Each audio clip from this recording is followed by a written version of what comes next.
Здравейте, намираме се в Pickleball парк Варна и сега ще ви покажа как се изпълнява топспин удар за по-малко от 60 секунди.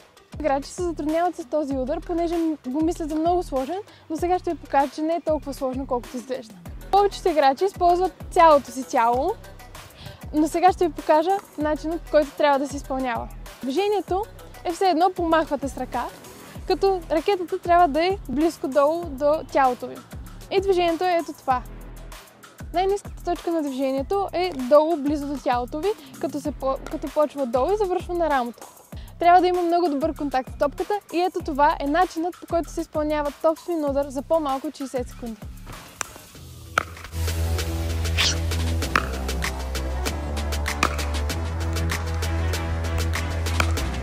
За повече интересни видеа и пиклбол уроци, последвайте социалните мрежи на Pickleball парк Варна.